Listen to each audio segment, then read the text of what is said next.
है guys, welcome to my channel.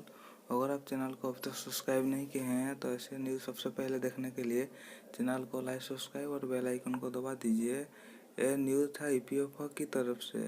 EPFO इसका minimum pension बढ़ा सकता है और पीएफ इंटरेस्ट रेट 8.55% हो सकता है। थर्सडे को एक मीटिंग है सीबीटी का, इसमें इसके बारे में चर्चा होगा और गवर्नमेंट भी मिनिमम पेंशन बढ़ाने के बारे में सोच रहा है। यह था डिटेल न्यूज़। इसका लिंक डिस्क्रिप्शन में है, इसमें जाकर चेक कर सकते हैं। वीडियो को देखने के लिए थैंक यू और गुड बाय।